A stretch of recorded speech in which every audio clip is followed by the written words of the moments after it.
Straight in there. And we are on. Welcome back to another stream. Oh, hang on, let me get some background. To be fair, maybe we could put the background on very tiny. Little tiny bit of background music for the ambience. But welcome back to another stream. We do have some exciting stuff today because we have, for the first time ever, a trio. We have a trio on stream. Obviously myself, Save with Crypto, and Justin, all on the same stream. So it's like Autobots roll out today. Sensational, right? If anyone likes Transformers. Reggie, man, no countdown today because a little bit of 2 minutes late. So I thought, bang, well, let's just go for it. Let's just go for it straight out. So yes, obviously, Save with Crypto. Justin, how are you guys doing? Very well, thank you. Can't complain. Yes, very good. It's another week. Hopefully, we're getting closer to a overall bullish sentiment in the market because I am bored. Yeah, it's had a nice push up to start the week, hasn't it? We'll obviously get your thoughts on potentially if this continues or if you think we're gonna have a little pullback or what. But obviously, since yesterday, how are you doing, Save with Crypto? Oh, sorry, I was ready for the trio then. Love that. Yeah, I'm really good actually. Actually, I think the most important question of the day. Oh, hi Justin, by the way. The most important question of the day is Dave. How's your short doing? I took a bit of a loss on it today, and then I actually reopened another one at 88.4. So I closed it out, woke up obviously, and we'd gone up again. So I closed it out this morning, and I've had another little nibble, but that's not looking like it's going to be too confident. So,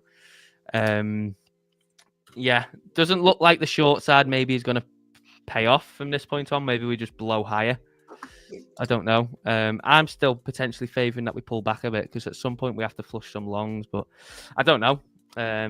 If we blow higher, I'm definitely interested in longing the reclaim of the previous range. So I'm kind of I've opened another short at the moment, but if we do start to blow towards 90, I will be waiting for either exhaustion or, if we reclaim 92k.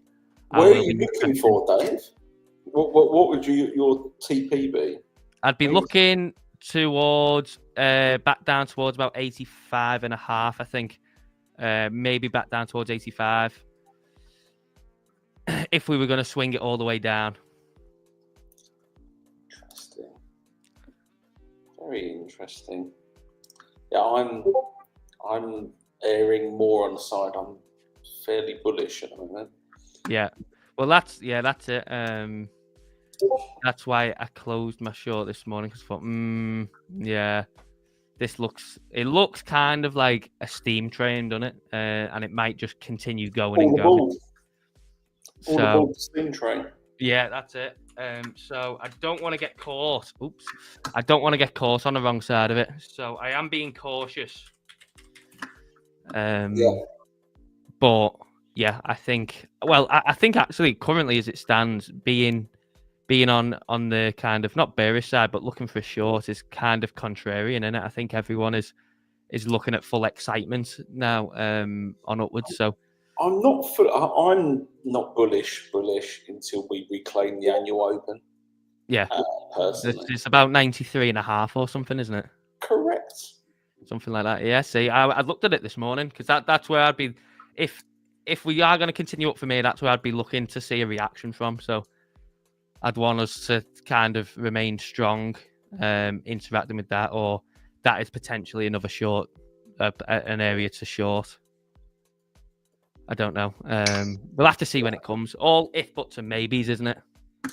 Yes. I think personally that if we get a decent daily close today, and we're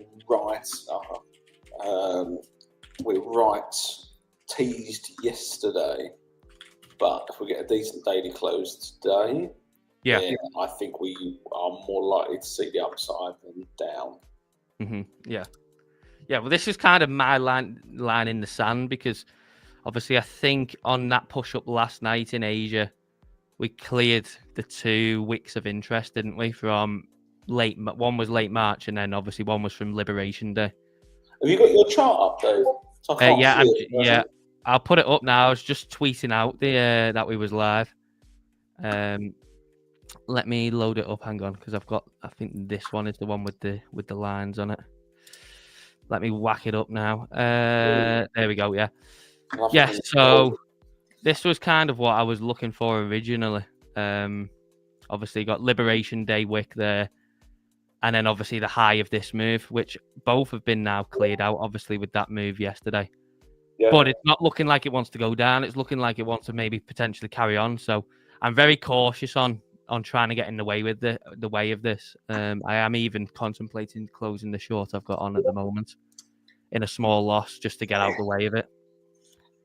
To me, we are at a real pivot point now. But it's just kind of, have a look. We had a decent 4-hour close.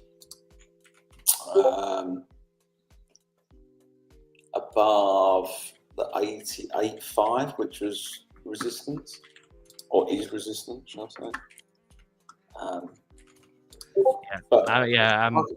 I can sling my charts up if you want, Dave.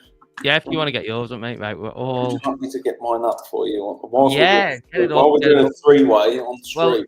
You wasn't here yesterday, but say with Crypto's been dreaming about me. It's true. Really? He has. He's been dreaming about me, haven't you, mate? Yeah, I didn't last night though.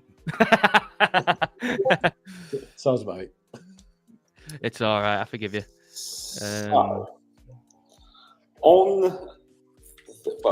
Let me just clear all this jazz first. So, starting higher time frame, very simple level to gain on the monthly.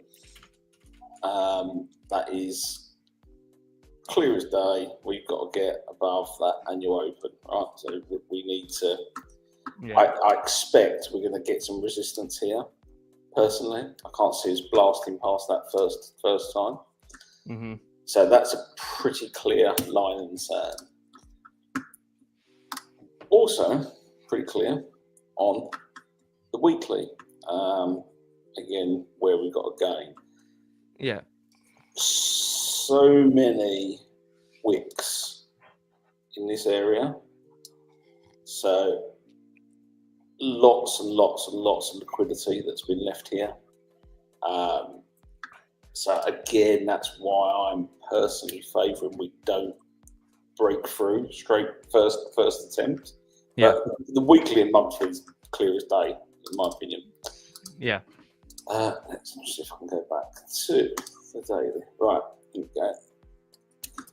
Lovely inducement trend line has been broken. So that is, again, pretty good.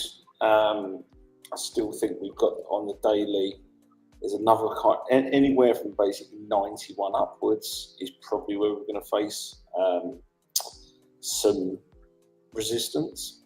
Now, we could, because we know on the daily, on the weekly, monthly and stuff, we could just absolutely blast through here and then use this as a reaccumulation zone and then go. Mm-hmm. Yeah. But I suspect we might not do that. But this is, I've done this the other day for demonstrating where all of the white trend lines are a good indicator to show where liquidity sits. So again, this kind of, this level here, which is 87,340,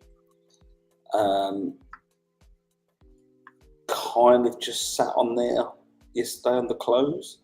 But I think if we close above this orange line, then it's just going to open up straight up here.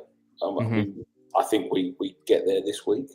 So you could see like a 5, 6, 7% move from Bitcoin quite comfortably, in my opinion. So this consolidation range was really, really tight where we was in here for 8 days, I think it was 9 days, in a $3,000 range. So it was all, when it was going to break, it was always going to break pretty decent. Now, the fact that from there, really, we've only done 4% so far. Yeah. After consolidating so long, I can see us, if we gain on the daily, I can see us within the next 24, 48 hours that we probably put in another 5% move, would be my guess. Yeah.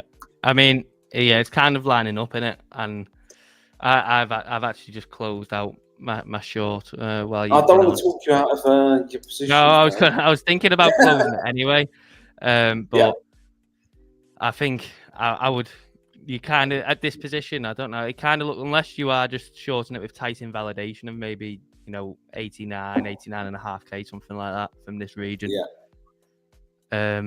Potentially, there's a better use of capital and risk if you maybe want to try and short the 92K area on the retest, which we've got you can do comfortably with good invalidation, can't you? The invalidation's very clear. Yeah, but the thing is, you look at these, where all these wicks are sitting, you can see that this is a massively highly liquid zone here. Yeah. Just below, and that's why if we've tapped into there when we pulled back yesterday, and it's just kind of continued it up. Now I can see the argument for the breakout retest, and especially I think it's on the daily, it's a bit better, but like this orange line I must have put on there for some reason. Oh, there you go. Yeah, so like so that is 85,250. But you can see it on the daily where there's lots of wickiness in this area here between kind of, I suppose, like here and here. So this might be the fuel, if it does pull back, to push us up there. That's just my thoughts at the moment. I'm not sure exactly if it's going to have the chronology of where we're doing it. If we continue the momentum and close the daily, I'd imagine, like I say, I've got these two levels here. So 88.5-ish would be a decent daily close. Then I think we run the highs from there. Yeah. What does Save Crypto think? Me? Yeah. It's going to go to the moon. Go to the moon. I'm kind of with the block pro levels of we've got like a sort of resistance block, if you like, between 88.2 and 90, or 90.079 to be precise. So I think if we can get above 90, then it's going to be good. But I think we might have a little battle getting up there. So I'm in 3 different longs on 3 different exchanges, and I'm very happy at the moment. Very nice. So I was just going to gloat in front of Dave. I was going to look at your short. That was a bit of inducement then. So Dave, you still in the short? I'm about to. I know he was. He was oiling me up, weren't he? I know, and I'm really annoyed now. You've closed it. I can't take the piss anymore. Yeah, but to be fair, I have still took a loss, so you can still take the piss. Well, what did I tell you on Friday? Hey, you didn't listen, did you? I know you did say. Yeah, you did say. You did say it, but yeah, I will be keenly watching this approach on 92K if we do get it for a reaction. To be honest, for the moment, what I am going to do is I'm going to keep an eye on the funding rate, because I've got a feeling that could probably quickly go high and silly, in which case, that would sort of give me sort of fears of quite a severe reversal, you know. So I'll be keeping an eye on that. Do you ever look at that stuff, Dave? Only on altcoins, really. I never look at it on Bitcoin, but on altcoins, you can kind of, particularly on that one that we saw last week with Ergo. Obviously, I know when I put it in our chat, you can kind of see if it's maybe on these ones that get silly pushes. You can kind of see if there's more room to, or if there's kind of one last blow off squeeze. Yeah. So I like looking at on them ones where, you know, they're just having silly moves for no apparent reason, obviously. Just games being played. And then kind of looking to see if there's maybe one last squeeze due, or if it's kind of blew through what it needs to blow through. But not particularly on Bitcoin, no. I've never really explored it on Bitcoin. It's one of those, I know some people use the tools available or the information available, whether it's heat maps, order books, funding rates, this, that, and the other. I can honestly say I never look at any of that whatsoever. Maybe that's more for me, I don't know, but I like simplicity, basically, and because I've got a simple, stupid brain, so I need to keep it as clean as possible. And yeah, you gig with that. Just see what the charts tell me, basically. I don't know. What do you find when you look at them? Me? What do you find when you look at the Bitcoin one? Do you notice any sort of patterns with them, or you know when maybe it's been trending in one direction? Do you kind of look for a specific kind of region figure for when you notice maybe it tends to reverse or at least correct a bit? Yeah, well, generally what I do, and I don't look at any of the charts to do with it, I just look at whatever exchange I'm using. So, for example, I've got, you know, this the Bybit trade here that I'm looking at, where the funding rate is 0.0067. Now, that's actually really low. I mean, but normally it's 0.01. That is like the normal funding rate. So 0.0067 sort of implies that people are still trying to go short. There's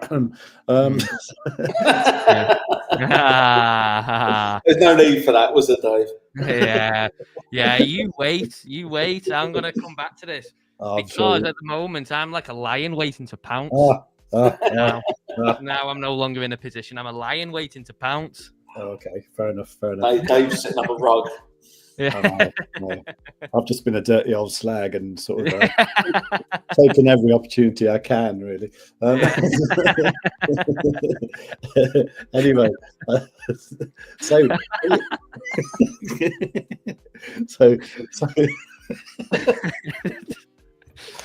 Wow.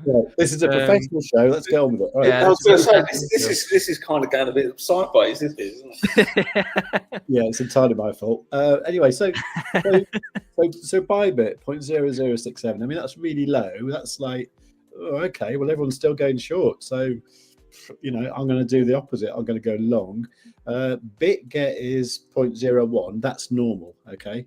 And then I'm also trading on BitUnix, where the funding rate there is 0.003. That is super low. Okay. So, you know, that means a lot of people have got like short orders set up, and I think there's just going to be a short squeeze, you know, like what's happening right now, actually. Yeah. So, I think there's going to be more of this all the way up to 90, but we'll see what happens. Yeah, I suppose it is interesting, actually, you know, to hear you say, like, obviously, looking at it in terms of where Bitcoin is, the move that it's had so far, and then what you tend to look for on the funding. And obviously at the moment, the funding suggests that still a lot of the market is not long side, and obviously there's probably still a lot of shorting going on. Reckless shorting. Yeah. So yeah, interesting, but yeah, I do find it good to, you know, hear analysis on stuff like that, because mostly I just look at it when you get them moves on altcoins, and you know, obviously, like, the whole market is trying to short this altcoin that just keeps going up non-stop, but obviously then that is just being used as fuel to just blow through the orders. Yeah. But yeah, for on Bitcoin, it's very interesting to hear. We've got Wiz in the chat. We got Brucey in the chat. Stella, aka Jeff, the legend, Crypto Bro, Lee Scully. How we doing? Lee Scully thinks that Bitcoin blow off top will be 122k to 132k. Loki says all the data you need is in the chat. And Wiz says, I know some traders who look for arbitrage on them, particularly on alts. I think is that for funding rates? I assume that's funding rates. Yeah, and Spuddo is in the chat as well. Hello to you, good sir. I was going to call you good friend then. Good. I don't know what time it is for you, man. I imagine Good it's evening, spud. isn't it? Just Yeah, good spud. Well baked spud. Yeah. So great to see you in the chat, mate. And we do obviously have the CSE newsletter to cover at some point as well. We'll probably use that in the little interlude that we have before the US Well, Open. shall I just do a quick rundown, Dave, of the wider world of something I've noticed? So, Go on.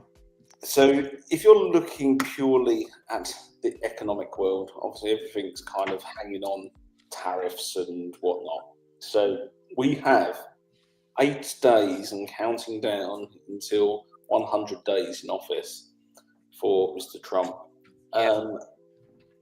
I deeply, deeply suspect that, knowing how much he's doing this from his narcissist standpoint and image and legacy and whatnot, to me, there has to be something positive to hang, like as a big win that he can hang his hat on in the next 8 days to say the first 100 days in office have been a success. He can spin whatever he likes. There is no concrete where you can go, absolutely nailed that as my first 100 days in office. So I suspect we are going to see something. So if you look at the indices, so this is the FTSE 100, held support pretty well, bounced back pretty nicely, looks fairly strong-ish, similar to the DAX, so the German index looks all right. The Nikkei kind of probably going to form a range in here, but this really crap the bed badly, like 30% down. But this looks like it's, if we can build a base in here and then come out the other side, that looks all right. So looking at the a few of the bigger indexes outside of the US, doesn't look too bad. Then you've got things like the Dow Jones index that looks like a bag of crap. It looks like it's going to come down. Mag 7 just looks horrendous. SPX also looks like a bag of crap. So all of this, to me, you can see we're not risk on globally, apart from if it's gold. But the international market is definitely doing better in the US. Which is also reflected in the lovely DXY, which continues to bleed down pretty badly. Which is this? So this is obviously when we get back to crypto in a minute. We want a weak DXY. This is good for crypto. The indexes, US indexes, it feels to me that we are not going to get, we're in a correction period, not a market crash kind of period. And I suspect that a lot of profit's been taken and people have got itchy trigger fingers ready to start deploying again. Yeah. So the one wrinkle is still the bonds are going in the wrong direction, personally. The bonds, I think, need to come down about 30% or probably another 25%. But I think once we get the right narrative, I can see money flooding back into big tech and the S&P, which will probably also run crypto pretty hard. So wider market-wise, it seems to me that we are waiting, ready to explode. I'm not going to talk about gold because gold is just a madman. So the other positive thing that I have also noticed is we have now taken out the wick. We're now at range highs or cycle highs for the Bitcoin dominance. Filled this wick, so we've got this nice, because normally we see like move down like this, and then, or whichever direction, you get a big move like this, and then we grind back in the other direction. I suspect and hope dearly that we get a similar kind of move to this down once we've finished this. This is almost like a inverse distribution range, and then we're going to get this at some point. So fairly positive on that side of things as well. What else do we want to look at very quickly, bigger picture wise? So our favourite, so again, we talk about this most weeks, Dave. This is looking pretty good on the total one. I'm not going to look at the other totals because they're pointless. But again, looking all right. Now we've held this, or we're holding this weekly here. And then the final one that I will show is ETH Bitcoin, which continues to look like a bag of crap. This thing is probably the worst chart in the world. It's probably the funniest looking chart in the whole of crypto, isn't it? It is horrendous. So, what I was looking at this morning, Dave, that's obviously long since gone. So, I was looking at these wicks here, which obviously date back for like 7-8 years ago, whatever it is. So, obviously, we had this compression breakout. Obviously, it's a long time ago, last cycle.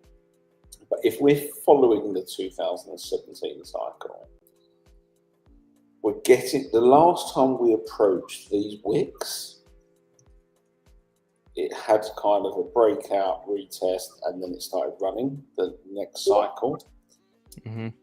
So I'm wondering, hoping, dreaming that maybe we have one more leg down, sweep this wick here, and then that's the trigger for hopefully ETH starting to run, because ETH is definitely getting held back from all of the metrics you look at. It just looks like it's being held back. But to me, I mean, how much outside? I've got nothing else. If we come down here and don't get that V shape out, because again, this has been like a big long distribution range, right? If we come down here and then just then I don't have much hope for alt season. If we come down, liquidate, and then get the V shape, then we're off to the races. But yeah, I don't know how much. I keep saying I don't know how much further this thing can go down, but we are now at the point of 2021 where the ball run was. So I don't know where else it can go. Anyway, it is. I mean, I think a lot of people have been, well, everyone pretty much all the way down has been, well, it should bounce now. It should bounce now. It should bounce now. It is actually getting to a point of do or die, really, isn't it? Where it could actually be like a point of no return. Not for the price, not saying ETH is going to go to zero, but against Bitcoin, at some point it will probably get a decent sized bounce. But well, I was actually looking today at some of the altcoin charts, but rather than the USDT, USDT pair, looking at them like the Bitcoin pairs, and my goodness, they look pretty sick, to be fair, and not sick as in like good, sick as in like the plague kind of thing. Yeah. The Black Plague is upon the crypto market. Yeah, the crypto market has turned into the plague. But so anyway, my overall view, I actually think I'm still fairly positive that we are close to the end, and potentially get some. We just need that risk-on narrative, whether that is obviously JD Vance was with Modi this morning in India, and then Modi's gone to the Middle East to talk. I assume it's Iran or something like that. Just sensing that we might. It's either do or die time for Trump before his 100 days. I just can't see his ego suffering like what is basically a non. There's nothing to celebrate for the first 100 days. So what rabbit is he going to pull out of his hat before then? Yeah, he's got to pull something out, hasn't he? In my opinion, yes. But I have been wrong before, Dave. And I'm very much sure that I'll be wrong again. But I mean, yeah, because him personally, he'll point towards, oh well, we've took this much in through tariffs, or we're taking, we took back control of our borders, and we're taking back control of trade and stuff like that. But then every single person will counter that to, well, you dump the markets. Do you know what I mean? That will be like the counteract for any single bullet point that he pulls out. We've made this much in trade. We're not getting screwed anymore. We've closed the borders. We're deporting people that shouldn't be here. Blah blah blah. You can pull anything out, and then someone. But there's no headline where you can go headline kind of win where you can go, yes, that is a right. Yeah, we absolutely smashed this out of the park kind of thing. Yeah, there's no headline that can counteract like 10 trillion wiped off the stock market, or whatever the figure is for what's been wiped off since he come into office. So it'd be interesting to see what happens. Obviously, we've not got long, have we? No, just over a week, and obviously 2 of them days are weekend days, so I don't know exactly. Yeah. Maybe it's just waiting for you to long Bitcoin, Dave. Maybe that's the. Maybe, but I refuse to mark the local top. Maybe exit liquidity, Dave. Yeah. Say for exit liquidity for say with crypto's long, he'll close all 3. As soon as I go, if I went long, he'd close all 3. I'm sure he won't. I'm sure he'll thank you, and he won't make you. He won't make you suffer. I don't know. What do you think, mate? What would you do? If you went long? Yeah. Don't know actually. Would you close all yours? What would you go long at like 90k? No, I don't think I will be going long now until we have kind of like a proper proper convincing reclaim of 92, or we get a drop down into somewhere from whatever develops from now, and towards the next couple of days. Some sort of correction down to a point of where, okay, right, it looks like it's probably set for another leg now. Yeah. Well, actually, I have actually got like a second BLOFIN account with about $100 in it that I am actually sort of like gagging to sort of get into a trade. So I don't know. I'm looking for like a little pullback, Yeah. But my entries are, they're great at the moment. They're down at like. Hang on. So look, my entries are like 86.4, So yeah. So I'm probably going to leave most of them for a while, actually. So yeah, I don't know. They might become legendary trades. You never know. Well, it is squeezing up again now. It's looking, It's great. It's looking quite juicy. It's What took is- out the high of obviously today so far. Just then, it's just took that Asia high. Oh, I'm doing good. I'm $450 on BitUnix. BitGet's a little one. I'm $140 on that, and then my Bybit one, I'm $545.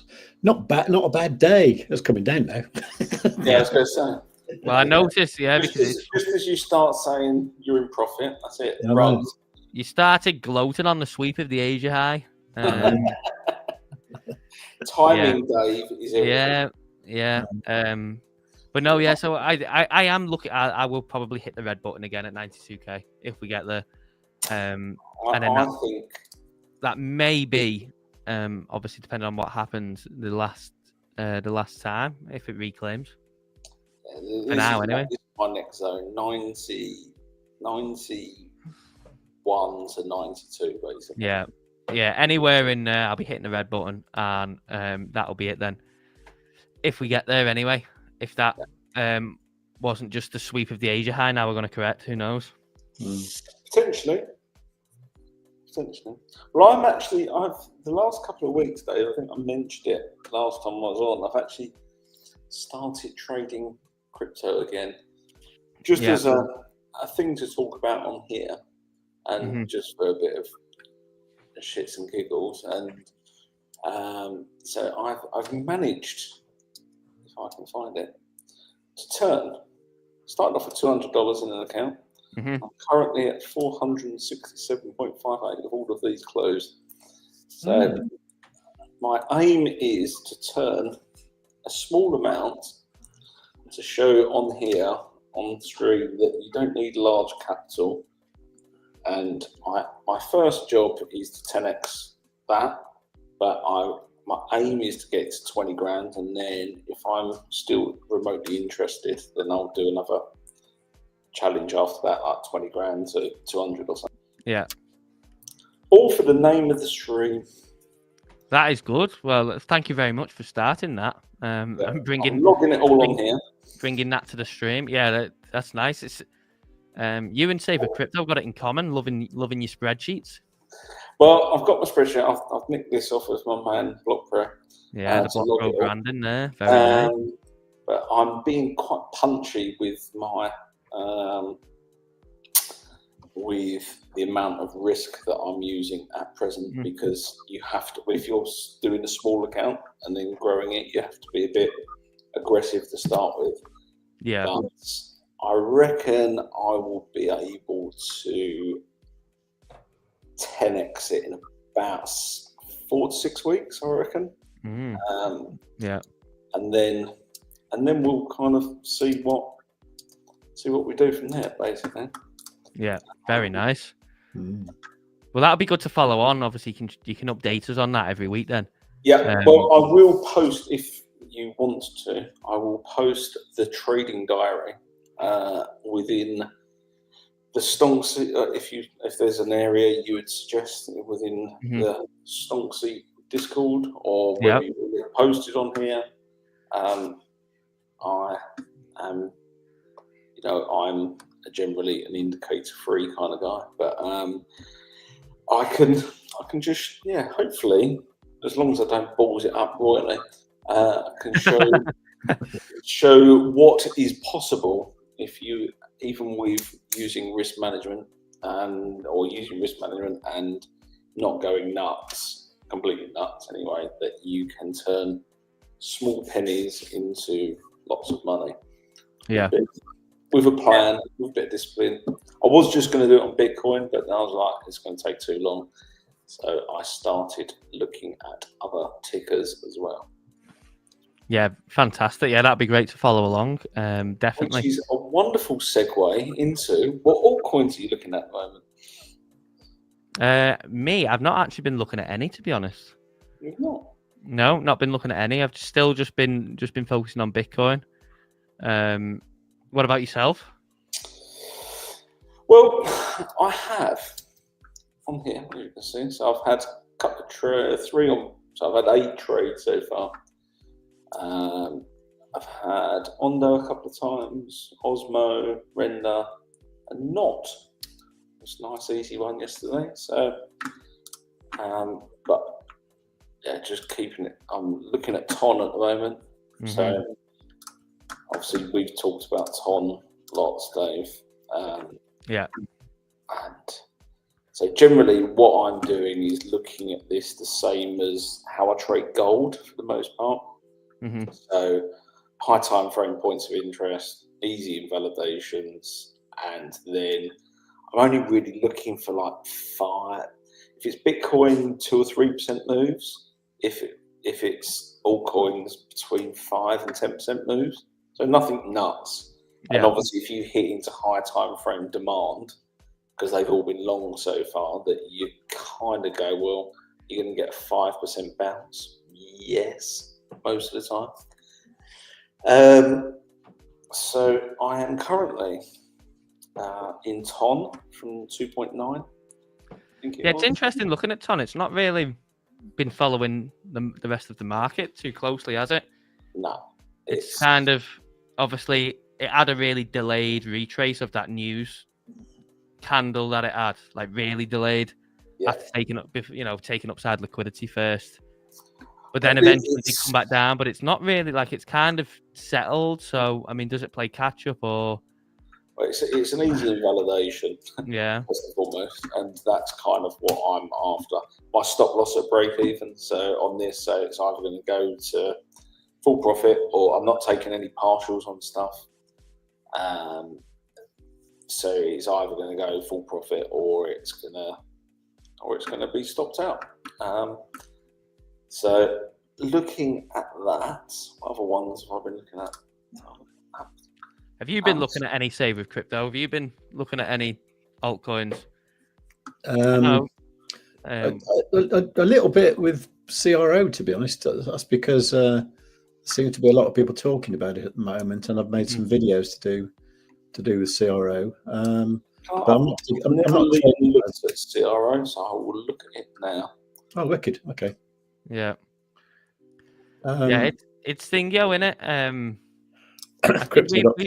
We've looked at this one, and then we looked at what was Borg that we looked at yesterday, wasn't it? Yeah, I mean this is a bit controversial at the moment because back in 2021 they burnt 70 billion tokens, and now they want to unburn them. so it's a bit dodgy, really. But I don't know. I've got a feeling it might be all right. It's like it's such a weird thing to do that I think it might be okay. I'm not sure. Are they still on that card? Are they still paying out in Crow? Do you still get the payout in Crow? Yeah. Yeah. So what I'm doing at the moment, when it's worth like bugger all, I'm making sure I kind of fill my car up with petrol.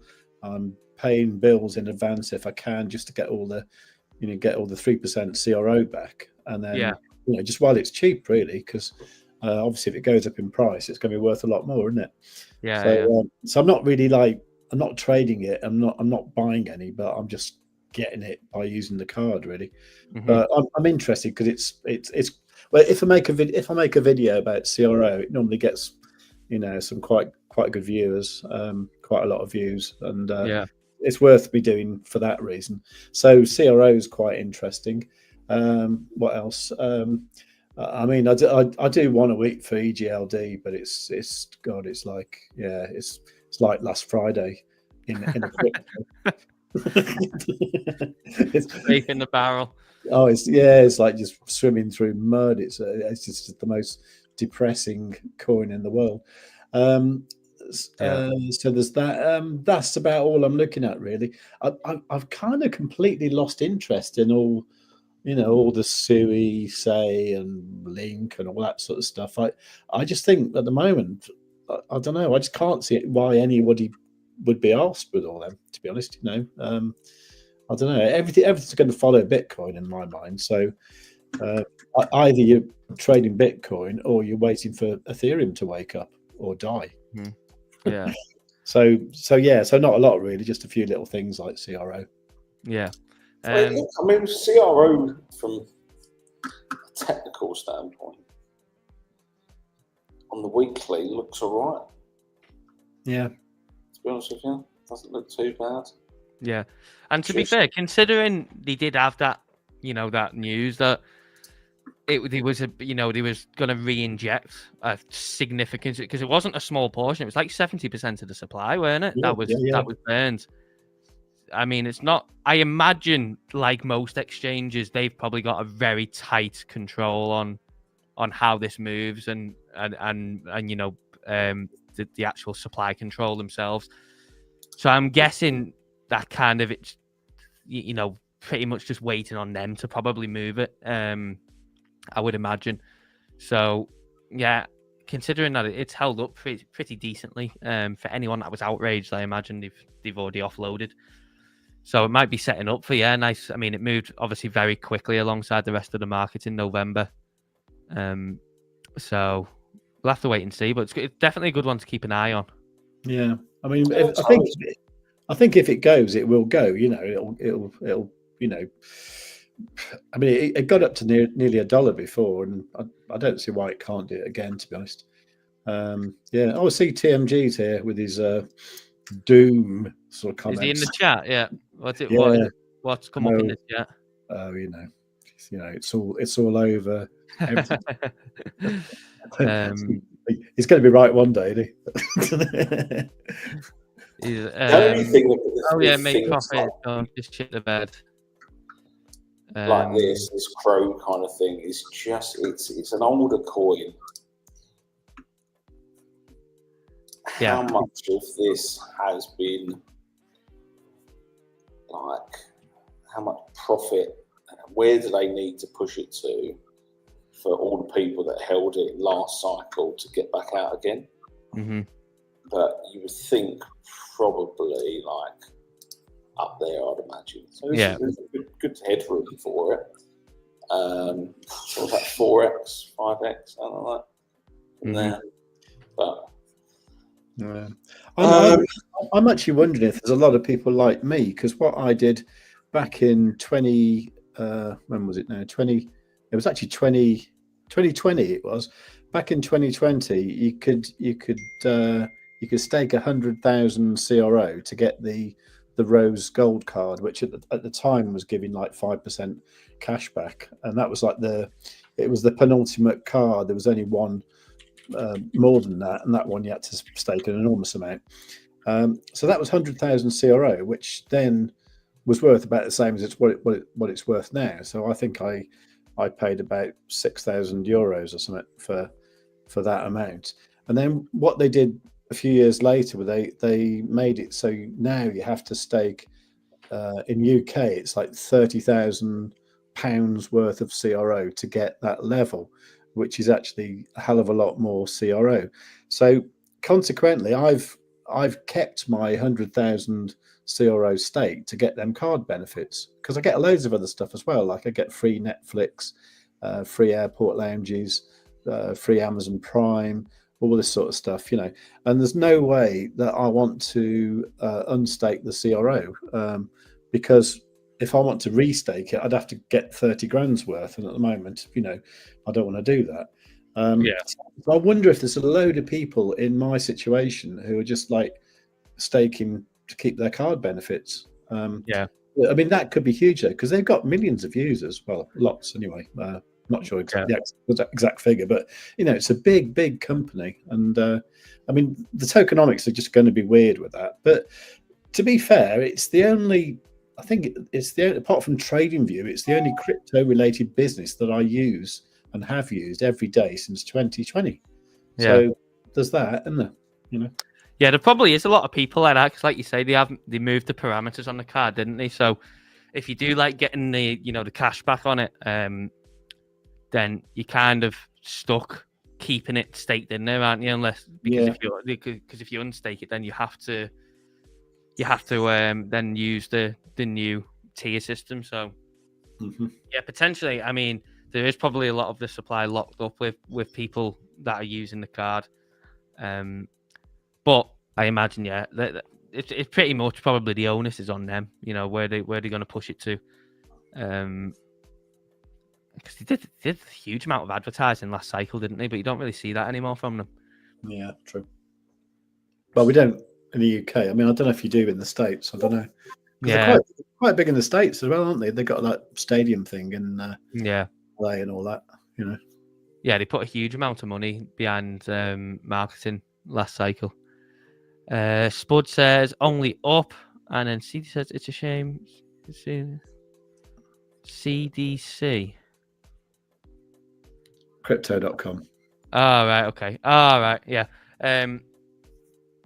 Oh, they stopped the benefits in the US, did they? And Wiz says they sponsor the F1 too. I think that he's still on the UFC as well. He was on the UFC. I don't know if they still are in the UFC or not, but yeah, very interesting. They've obviously got a lot of money behind them, haven't they, to carry on with all the sponsorships. Can I sorry. No, go on, mate. Can I just say hello to CD Cherry Tree, by the way, because he's brilliant. He's one of my viewers, and he comments on every single video I make, and probably my most loyal follower ever. So thank you very much for everything you do, and I think there should be a lot more of that. So please leave a comment on all the streams and all that. And yeah, anyway, that's it. Just wanted to say thank you. Well, there we go. Big up CD Cherry Tree in the chat. Make sure everyone says hello to CD Cherry Tree. Big up. Thank you for coming to the Stonksy stream as well. Coming over from the Save a Crypto channel. It's a pleasure to have you. Mm-hmm. Do subscribe. And everyone make sure you have liked and subscribed. We are slowly making our way to 2,000 subscribers. Only about 50 odd away, I think. So each one counts. Spud says Crow is huge in America. Yeah, it appears so. And Lee Scully says, got back from Bakerman, got home ill, been... Oh, mate, sounds like you've had a nightmare. It started off obviously good with you being in... Oh, what was that? Oh, what's going on? Oh, yeah, it's going 89k. There we go. So it's just carrying on, blasting through the shorts. It's a good job I closed that short, Christ. Yeah. Timing is everything, right? Yeah, mate. I am fixed on that 92k area now. Hit the red button. I'm going to do if we get there, and then that will be the pivot point then. But yeah, it's blasting through. It just keeps eating the shorts, doesn't it? That's the thing. People just keep shorting it, and it's providing the fuel to just keep going higher. Yeah. So it'd be very interesting as well, because obviously something that we've not mentioned yet is how well Bitcoin held up yesterday, given the absolute shit show in the stock market. Obviously, I think at one point yesterday, the S&P was down. I don't know what it was down in the session, but on futures, it was down 3.5% or so on the day. And Bitcoin was just kind of just chilling, wasn't it? ES1 is just filling. You've got this blue box here. It's just filling in. It's a 4-hour fair value gap. Just filling in the stuff. There's nothing remotely too exciting. But a bit of decoupling away from there wouldn't go amiss. Yeah. So yeah, if we get a strong day, obviously on the stock market, let's say we've got the S&P is up just over 1% leading into open. We've got, let's see what we've got. What have we got? We've got Nvidia up $2 pre-market. Apple's up a little bit. I'm guessing they're all up from yesterday. Is that the case? Yes, that looks the case. They're all up pre-market. So maybe if they get a bounce back and the S&P has a good day, we could get some serious fuel to give Bitcoin some room to squeeze, baby. Yeah. So let's keep an eye on it. So Ton, I am interested in as a general little bounce. If this is the liquidation, this is the retest, reaccumulate, then this could. I don't particularly care. I'm only looking for, like, say, 5% moves, 6% moves on Ton, so it's not too bad. Yeah. What else? If you was looking, obviously you're talking from a trading aspect, but if you were looking at obviously the setups that you've looked at and been running through, this week or last week and stuff like that, what would you say is lining up to be the best one in terms of a spot holding perspective? What have I bought spot recently? I bought a bit of Ondo the other week. ZRO, I continue to accumulate. Ondo's been every time I've covered Ondo on stream, it's been pretty decent. Yeah. Holding up wise. So my beloved Cal, Yeah. has been very kind to me. So I got in literally on the wick here. So I've got that on. Bear with me. That is on my Bybit account. That is current, yeah. So I'm only on 1x. It's on margin on that one, but I'm only 1x at the moment. Once we clear this blue box, I'll start adding to it, because I do believe that Cal will do well, and if I can make it, if it goes to where I think it will go to, and I'll make a couple $100 grand on it, then great. Yeah. So that's good. I did miss out on Cetus the other day. This again, like from a TA perspective, this is linked to Sui. I think I just saw the man Wiz mention it as well. But TA wise, pretty solid. So I got in down here. I was looking to get in down here and just forgot about it. But this should do pretty well. What else? Is Cetus the one that's linked to Sui? Is that what Wiz said? Yes, sir. Yeah. Yeah. Yeah. I mean, there's some. I mean, you look at things like Aptos. I mean, it's just been absolutely slammed, and probably not a bad long from where we are now. Mm-hmm. Kind of at this level. Once that, I hate trend lines, but oops, that's not gone very well. That's a problem with the magnet. But once that kind of breaks out here, you could something like this is probably a decent scaling wise, because it's going to do 5x, 6x at least from here, isn't it? So it's not too bad. Mm. What else are we looking at? AVAX. Spud says, what about Mantra? OM. OM. So Spud, I have the lovely Mantra. I'll go to a lower time frame for this. So I am looking at, we discussed it last time you was on stream, Dave, I think. Mm-hmm. And so ideally, I'm looking at, if it comes down to here, this red point, I'll definitely get in position. More heavy position. Yeah. There's just, I'd love a retest of this accumulation, but I would say it's highly probable that we fill in between here and here. Mm-hmm. As a reaccumulation before it has any chance of going back up. So if I, from an investment standpoint, I would probably I would put it in my, if they come out and actually said anything positive yet. Did they come out, the CEO or co-founder, I don't know what he is, JP Mullen, come out and he did put in stuff like, I haven't kept up with it over the past week or so, but if you know the details, put it in the chat, mate. But I know he was still putting together a report on obviously what caused the liquidation cascade. But in terms of obviously price recovery, they are doing a kind of a token buyback. They have also burnt some of the team tokens for now, but again, that doesn't apply any buying pressure. So really all that matters is, one, how much money are they putting back to buying tokens off the open market? And two, what kind of positive PR are they going to try and put out to, Well, that's the thing from my standpoint. Would I buy any of this at the moment, given what has happened? If you're going to put it into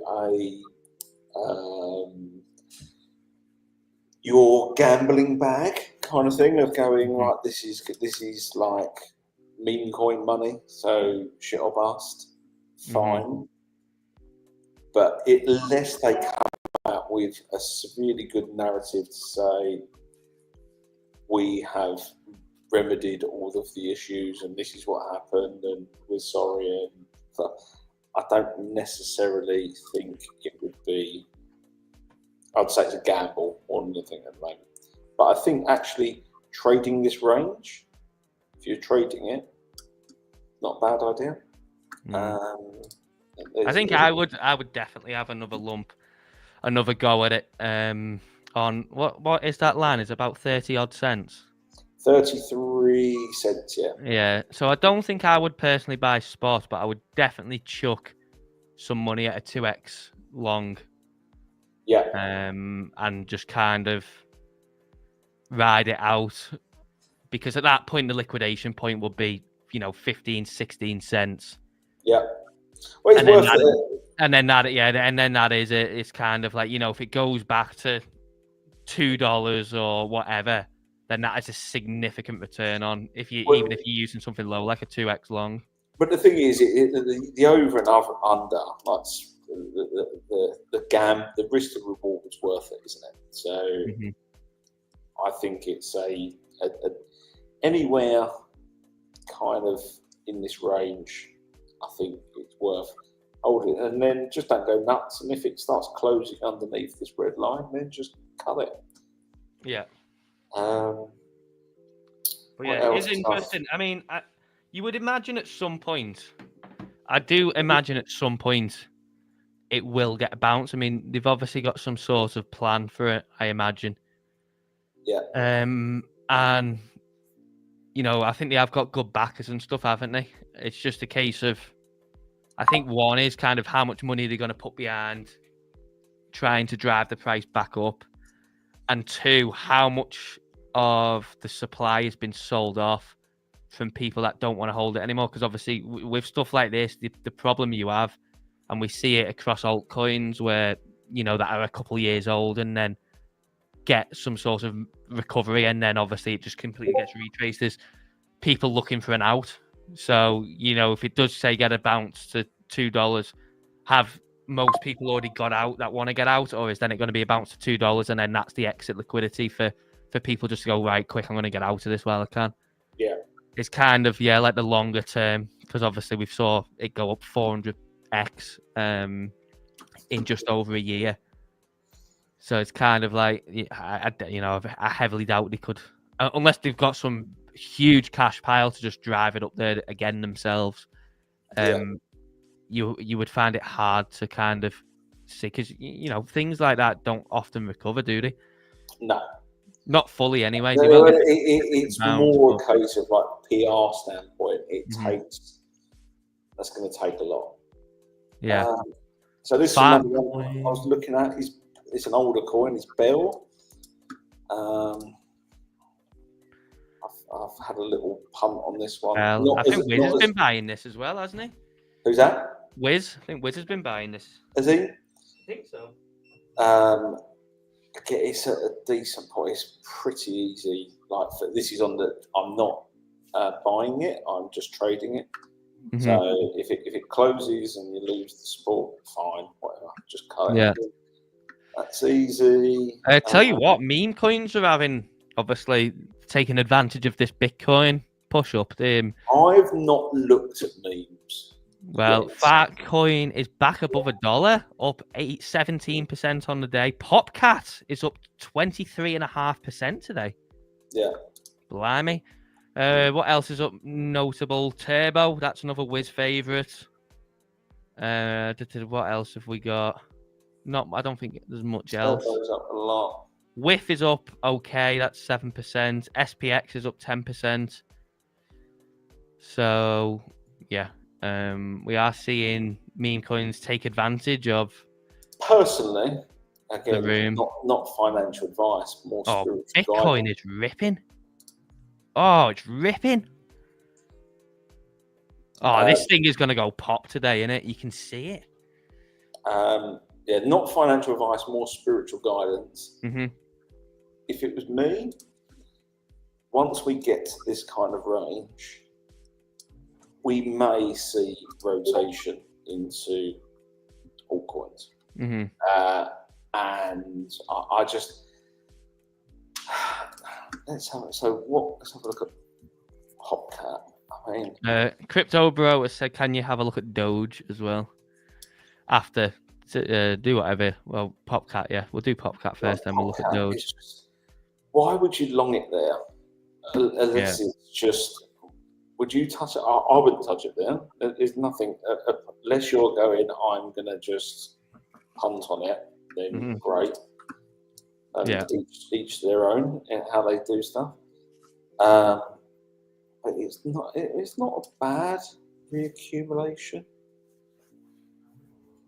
But I'm not 100% convinced. No, well, I think a lot of these, maybe, like you say, if we get some stall on Bitcoin at 92k-ish, maybe we see some pop. But I think a lot of these, you're just going to see kind of just like the exit runs on them, I think. Yeah.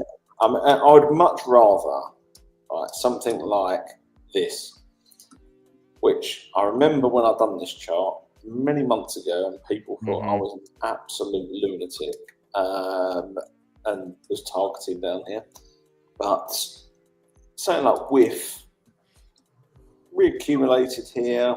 If we get a breakout retest like of this, like go above this kind of high here, then it might be worth looking at. But again, is it worth a gamble from here? Yeah, why not? But only use gambling money is what I would say. Yeah. What was it? Doge. Doge from Crypto Bro. Saver Crypto, do you hold any memes?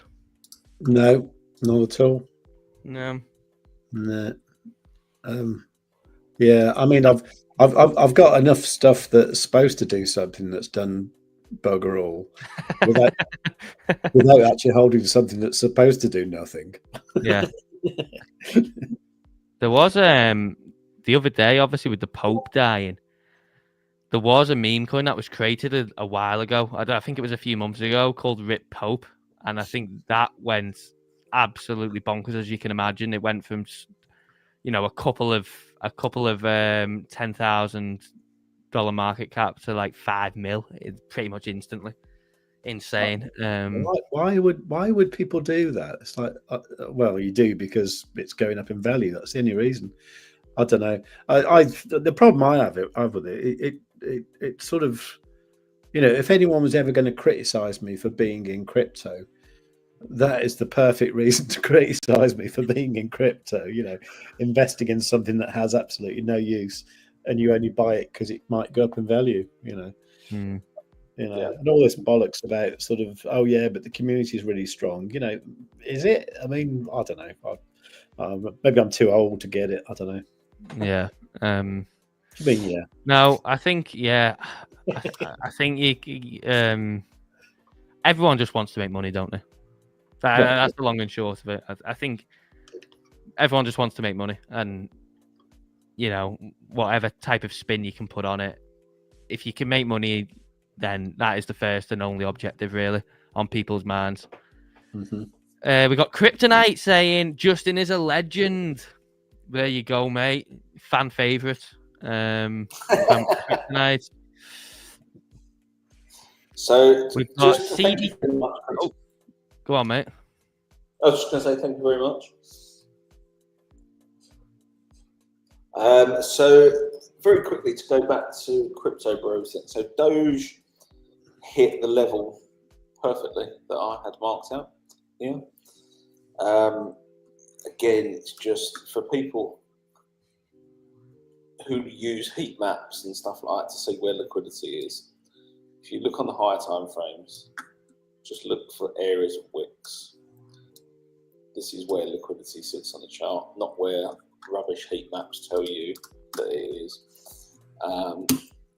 Not to be disparaging towards heat maps, but that's how you find liquidity, not some made up stuff that's only given to you by the exchanges. So I would say, Crypto Bro, I think we are at a key level on Doge and has a very good chance to build a base here and then probably start moving up. So I would be looking next from here to probably gain around about this level. So 17 cents. If we're either going to build a base in here and then go up like that, or we just skip this part and you get the V shape out. But we have tested a key level here. Mm-hmm. Would be my Thomas Matt thinks that Fartcoin is going to a $10 billion market cap. Well, it is 1/10 of the way there. I imagine around $1 should be $1 billion for it, shouldn't it? I think, considering it's a pump fund coin. So Web3 Spud says, not holding memes, I'm tuning off. Safer crypto scared Spud away by not holding memes. I think memes is Spud's bread and butter, isn't it? Memes is Spud's bread and butter. Legend. But the thing is, game. Something like Fartcoin, not personally knowing any of the team or who's behind it, I understand there's big VC money on it. Clearly, this will run up and then at some point just go and go to oblivion, like every other coin. I mean, me personally, if it starts going higher, I will just have one level marked out. You mark out the high, the current high on it, the current all-time high. If it runs past that, the moment that it deviates and gets back below that, that is where you slam it. As soon as it deviates that high, so what is it, like 2.3 or something like that? I can't see. 2.5? 2.7-ish. Yeah, so I will mark that out if it starts to get towards that. Say if it runs up to 3.4 or something, the moment that it starts to come back down and gets below that high, personally, that's where I would slam it. Yeah. And then you've got your invalidation then. You know, you can just use that as a level, or depending on how long it spends above anyway. Maybe it forms some key support. So I personally, that memes will have their day again and everything will run. My personal view is that once we start moving properly up, touch wood, and Bitcoin dominance starts dropping, I expect utility is going to get more of a run to start off with than memes will. Mm-hmm. Personal view. Yeah. Fartcoin, who knows? I've got nothing remotely intelligent to be able to say about it. I mean, stranger things have happened. You know, stranger things have happened. Reggie Man says, did we discuss when we did, mate, about 15 minutes ago, if you want to scale back? Yeah. Big VC money on Fartcoin. What universe are we living in? Yeah, pretty. It's absolutely ridiculous, isn't it? It's absolutely ridiculous. Does that mean you're one of the founding fathers of Fartcoin? Thomas Mack said deep in all the way. So he's on like the Mount Rushmore of Fartcoin. I've been mining fart for years. Yeah. Do you know? I seen I said it on stream the other day, but I seen a guy. He put a tweet out the other day, and it was a screenshot of him buying Fartcoin at 80k market cap. 80k, and what did it go to? Nearly 3 billion. Wow. Oh, can you imagine?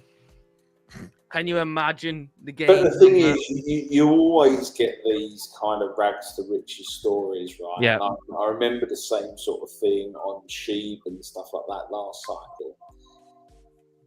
and it's great, but for every one that does pop like that, there's probably a graveyard of people that are on the other side of it that Oh yeah, 100%. absolutely creamed elsewhere. But Well, yeah, you've got to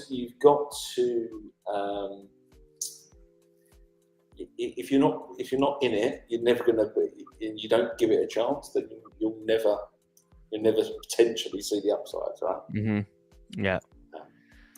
Yeah, So, that's it. I mean, someone you know, look at Fartcoin on the way down from that high. You will have had people just constantly buying on the way down. You know, them wicks on them candles on the daily coming down from that high. People will have been buying there, and then obviously, you know, people selling into them. So for every loser, there's a winner, isn't there? but the thing is, from a technical standpoint, obviously we've had a nice wave structure on the way up, reaccumulation. The only slight issue here, we haven't had that kind of liquidation wick to kind of trigger the upside. This isn't really it here. So that's my only one criticism technical wise, but Yeah. tonight looks right here. This is the kind of thing you want on reverse, like that big power wick to sweep all of this and then push from there. Right. So AI coins, I see, which is Mr. Sacred Crypto's friends, CD Cherry Tree. So I longed the other day and closed in profit, as I plan to, on render. So I have a very nice holding of spot-wise of render and have done for a while. Yeah. This to me is the purple box here is the really where we want a clean break from above here and then pump out. But we've had this nice, obviously, double bottom here. It looks to me like it's loading for a push. So we've had this one that looks all right, and I think this, once we get above this point, we could run, there's not many gaps in price from this kind of level here. So this is kind of your level to gain, around about $7. I wouldn't be surprised if this doesn't break out hard soon. So render looks pretty good. FET, similar kind of thing, obviously being creamed here, but getting a nice breakout here. I expect that we'll keep running the highs. Then where do we really want to gain? Up here. Dollar or so is probably where we need to. This is probably your range from there, from this line to this line. But a clean break above $1, it will run hard. On that tail, this is one that has run hard. So AI looks like it's gone through its phase for the most part of liquidation, reaccumulation, all that kind of stuff. So that looks all right. Any other AI ones that people want to talk about? They're the three that I had. WorldCoin, is that AI? What? WorldCoin? I think it maybe falls into the category, yeah, because Sam Altman's a founder in it. So maybe it kind of, I don't know. Maybe it falls into the category. So I know that. Oh, go on, carry on, mate. So obviously it's on its arse kind of thing. So I missed my entry because I was being a greedy boy and looking for this midpoint here. But this looks like it's again loading, ready to probably break out quite hard. And then I would be looking for the wicks. Where are the wicks? Where the wicks are that's where liquidity is. Where liquidity is, that's where you get price drawn to. So I'd imagine up here is something to watch. So that looks all right as well. Yeah. I think another one's PAL, in it. I haven't looked at that in a very, very long time now, but I know that. Wasn't this one at one point going to go into defense kind of? Yeah, and it got absolutely slammed, and then it made quite a strong recovery. But I remember on that day it got absolutely slammed, didn't it? Yeah. But then it did make a good recovery. I don't know where it's at now. No. So it's not been on KuCoin for a long time, has it? Let's see. Oh yeah, it's better day today, I suppose. Still not great, is it? But again, it looks like it's in that reaccumulation range. But it's one of those that you really want to be. Like, you could gamble from here. Mm-hmm. As that support, I would say we're not above that yet. Or above there. It's probably where you want to be. It depends how much. A lot of altcoins are in these stages where they're in real, like, lowest point kind of areas. So it's when you want to take a run at it and go, right, I am going to, rather than normally you'd go, right, I'm going to DCA here, and here, and here, or whatever it may be, into a spot position or into a point purpose position.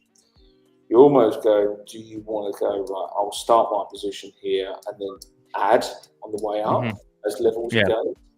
That's probably how I would do it rather than full port it.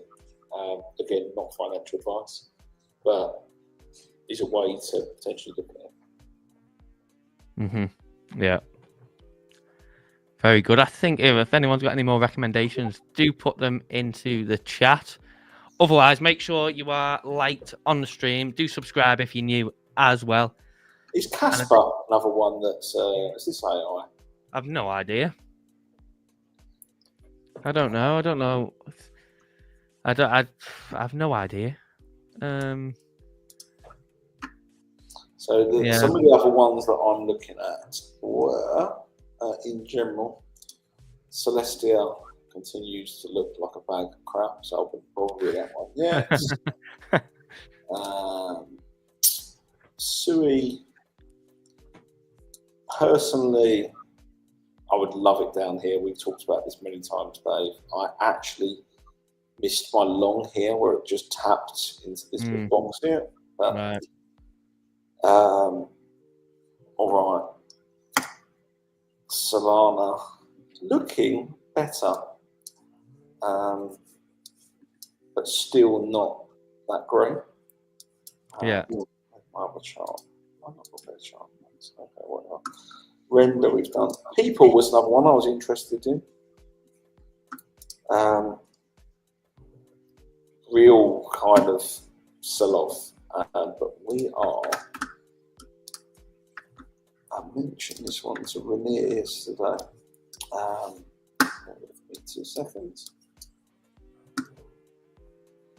So look at this candle here, and I've checked this on other exchanges. It's there.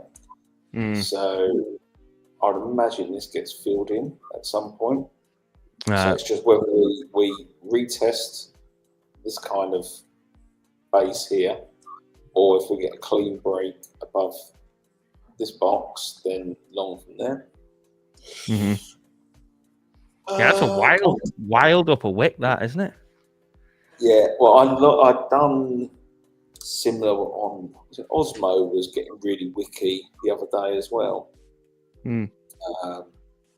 So I mean, yeah, this is like some of them AI coins. I mean, look at that for a V-shaped recovery. So this is building a nice base on Osmo. So I've got that on the watch list to keep an eye on. Ondo, it is stuck between two ranges, I think it is. So I bought some of it. I've traded this, but I've also bought some of this on low leverage, on the margin. So this is just been bouncing between these ranges. Really easy to play at the moment. Jasmine, that was one of yours, wasn't it, Dave? Jasmine was one of the Jasmine. We looked at that for a long time, haven't we? Yeah. So to me, we've got. Shall I just quickly flick over to Bitcoin, Dave? Because we've got New York opening. What have we got going on? Yeah, and we are a second away from US Open as well. Yeah. So I'm ready to ring the bell. You ready? You ready? Yeah. I think it's coming in a second, isn't it? There we go, and we're open.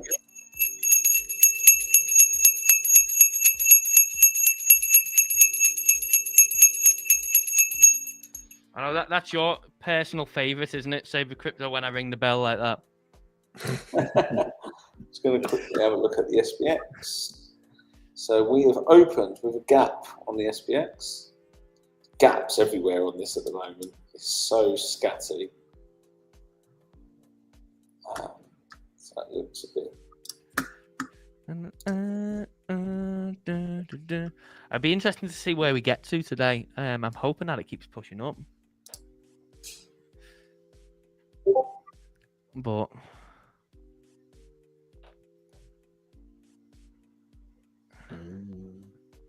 nothing to write home about too much yet. No. The US Open volatility has been rubbish for a good while now, I thought. Well, my personal view is the first 30 minutes or so is a bit of a nothing burger. Mm-hmm. It is, yeah. Where you get retail flooding in and doing their bits and pieces. The key moves comes around about 3 p.m. Mm-hmm. Yeah. That's when I tend to look, personally. Yeah, I don't think really the big funds do anything in the first 30 minutes. They kind of let the market do its thing, and obviously retail, kind of direct the flow, and then they'll come in and either slam it the other way or whatever. But we are getting a nice. Bitcoin did this yesterday when we was on stream. It did. Where are we? What day are we on? Monday. Tuesday. Yeah. It dropped down on open yesterday, and then just ripped up, obviously, for kind of the next hour after that. Yeah. So we'll see. Well, the thing is, we are.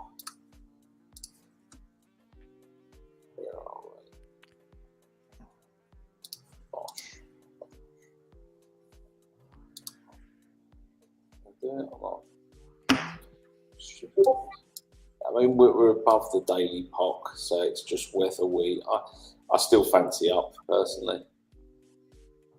Yeah. Nice. Just keep hitting those shorts.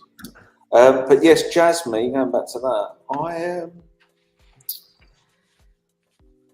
this is a 0.17, is probably a level to gain. Mm-hmm. Now, the issue with... Oh, go on, carry on, mate. So if it comes... This depends on whether this comes down here. Comes down to like this range here. That might be a decent long from there. Mm-hmm. Yeah, I was just going to say, the issue with Jasmine is it has been on the lists, hasn't it, to be delisted from Binance? Yeah. And I think that, well, I don't keep up with them, but the last one I saw, which was last week, which I think was where FTT got delisted, there was Zcash, and then Jasmine was the one behind that in terms of the highest vote. So I don't know. I don't even know how they work it. I don't know whether they just put everything again into the pool, or whether there's just like a different basket of coins in the next voting or what. I don't know how they're doing it, but it did have quite a high vote for getting delisted.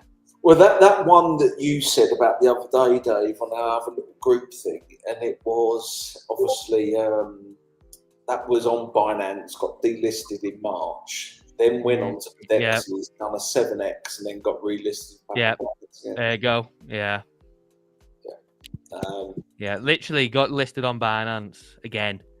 Yeah. And then within an hour, it had topped out and then down only. Back to a nice rug. Yeah. Yeah. Just looking at the thing, it's go on, Bitcoin. So Reggie Man says about OM, he's in from 64 cents on OM. On 9x leverage. What is it on now? What price is it? 50 cents at the moment. 50? Yeah. 52 cents. 52. You can't have much room left there because 9x leverage means that your liquidation would be about 11%, doesn't it? You would have 11% downwards, I think, or round about that before you get to your liquidation. So you can't have. Sorry for not better news. Can't have much room left.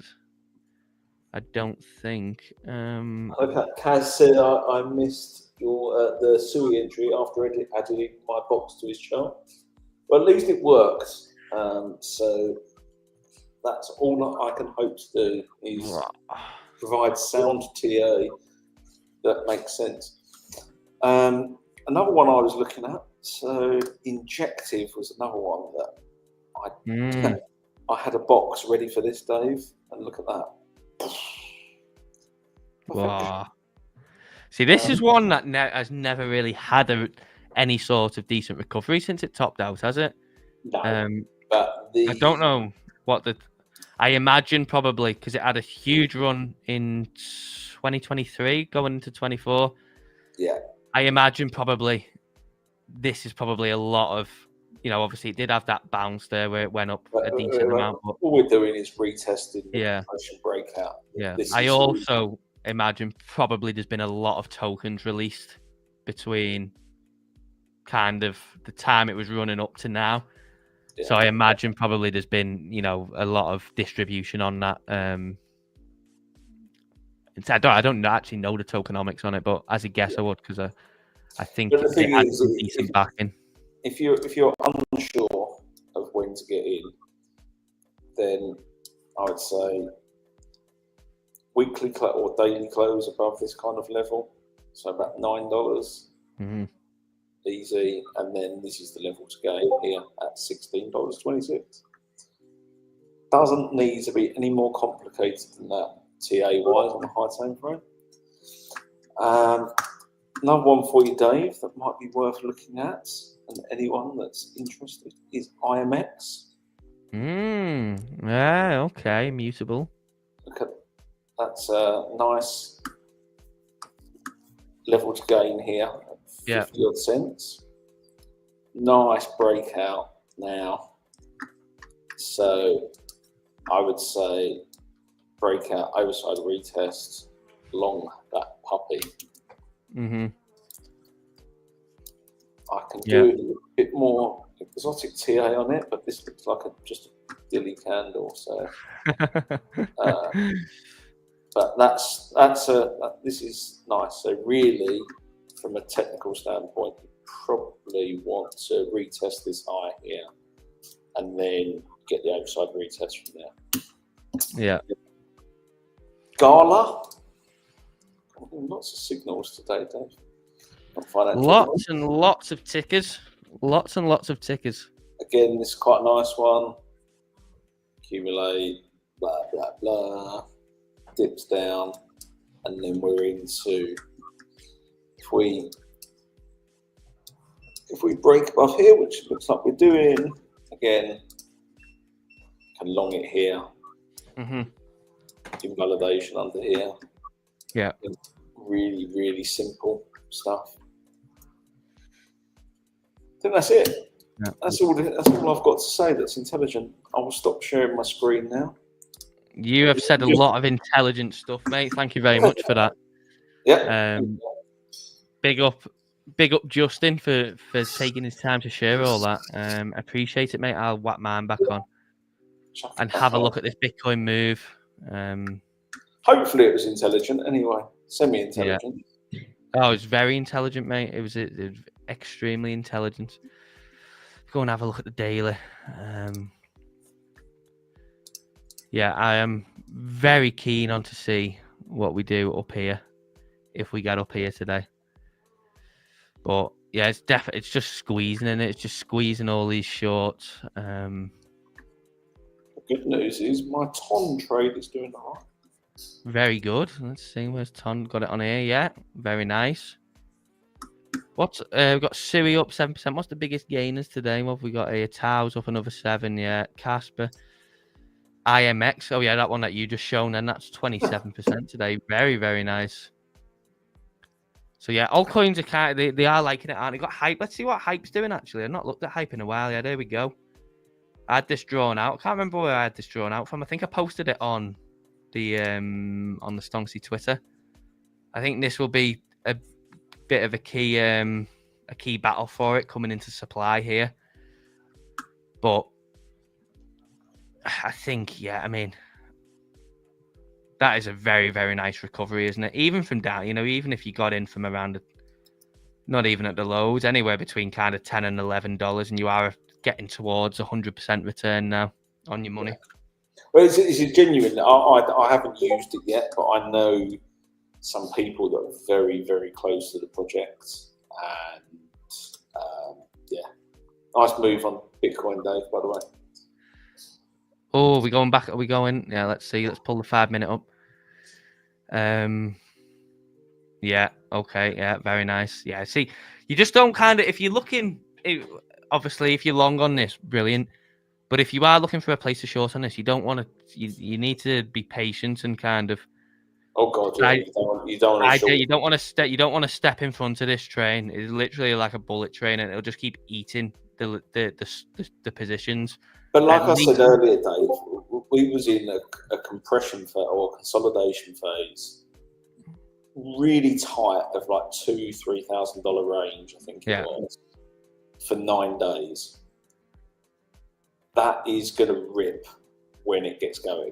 Yeah, and it's not going to be. It's going to break out with a 2 or 3% move. It's going to do 5 to 10 quite comfortably. Yeah. Yeah, and what has it done? Let's see what it's done. I can almost hear Safe with Crypto in the background counting his money. Oh, there we go, 90k. Yeah, it definitely is. Trying to get the sound effects. There we go. Back. Oh, doesn't Bitcoin look good with a 90 handle on it? It's been a while since we saw that, isn't it? When was the last time we see Bitcoin with a 90 handle on it? Nice. This day, 7th of March. So it's been, a good month and a half, nearly getting close to 2 months since we've seen Bitcoin with a 90 at the front of it. And the other thing to keep an eye on, Dave, is after just reducing down slightly this morning, Bitcoin dominance is starting to push again. So hopefully, for the sake of our altcoins, we want to see a really, really fast liquidation upwards on Bitcoin dominance from here, and then hard rejection. Yeah. Oh my God, look at it go. Bitcoin's sexy again. Do make sure you drop a like on the stream and subscribe. What's the bot doing? Save Crypto? Is it in a trade? It is. Yeah, it's. Actually, I was having to think about this, because I set my my leverage to 10x. Yeah.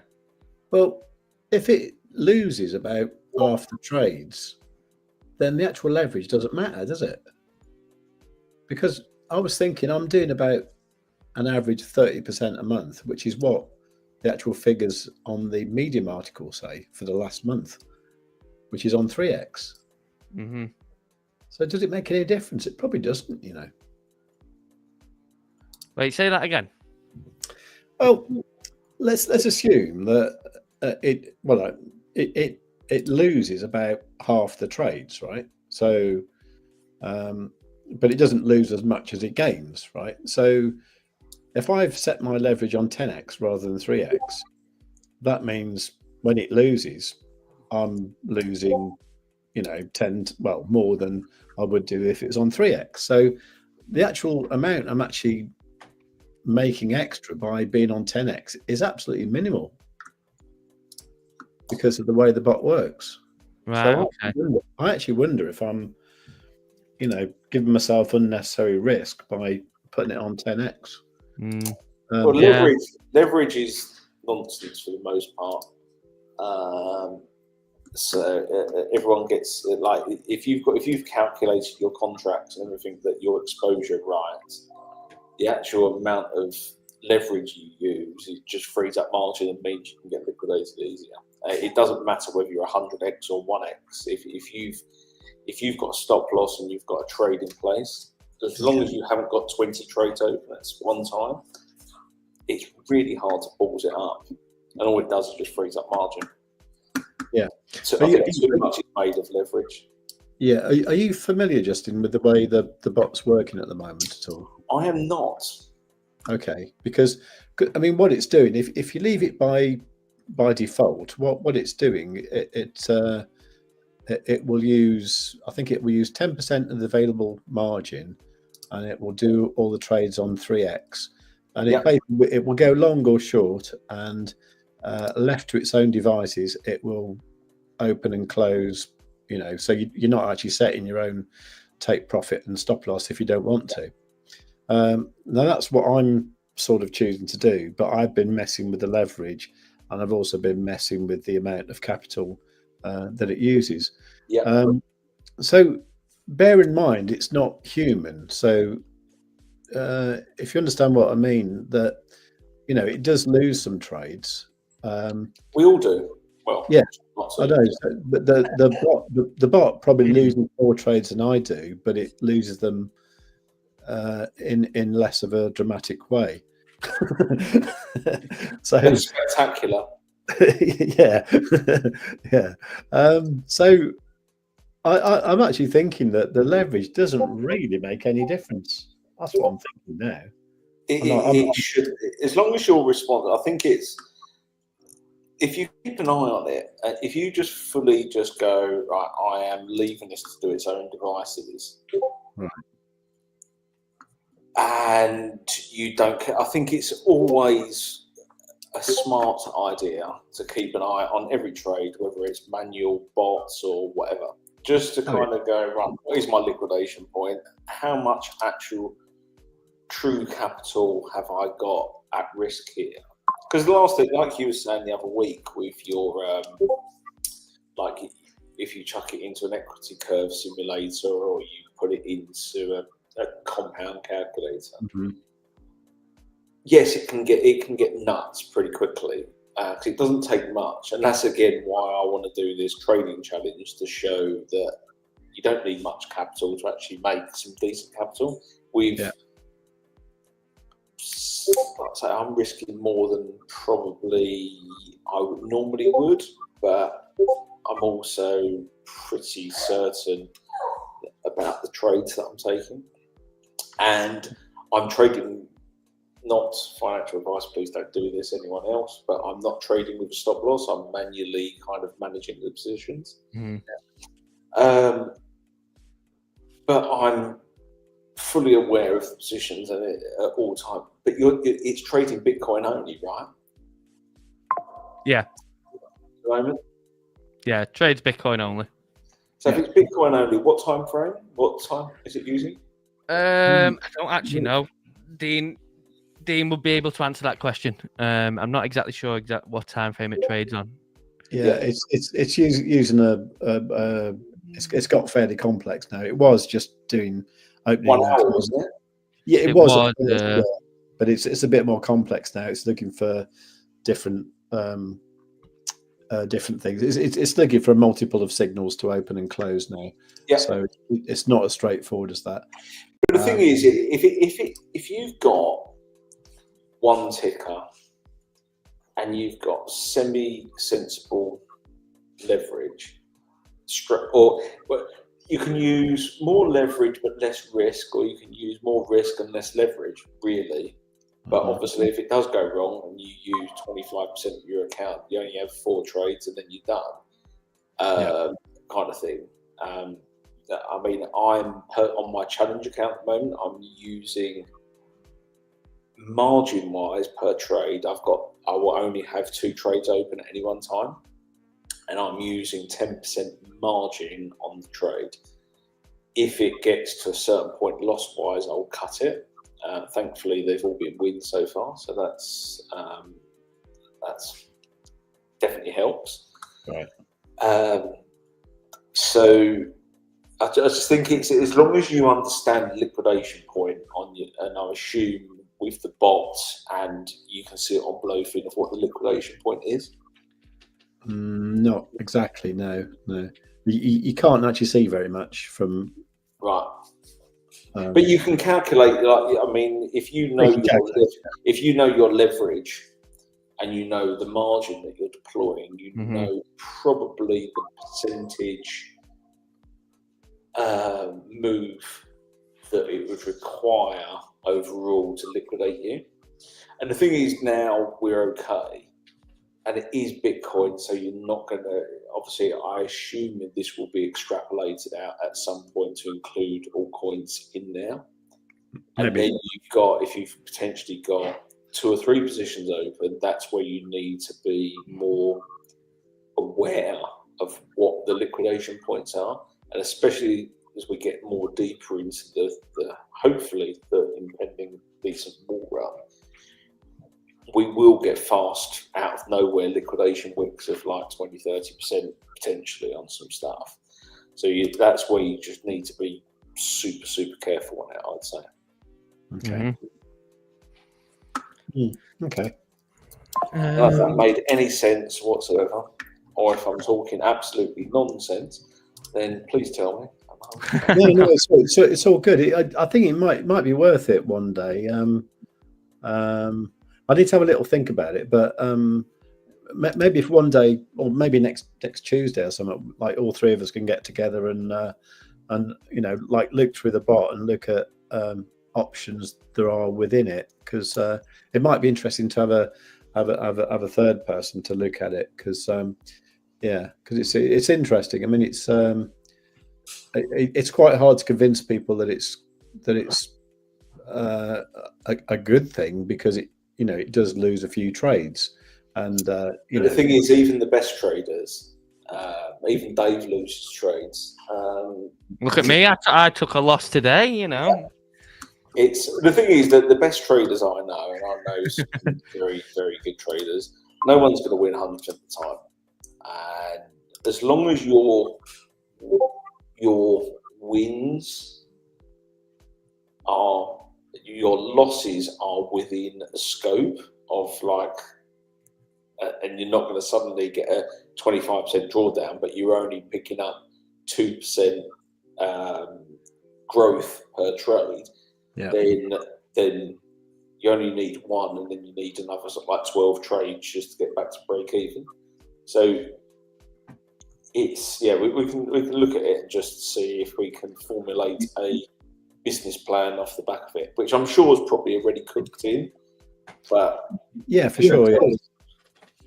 Yeah, but even within it, you have got certain things that you can tweak, and me being me, I have to meddle with everything,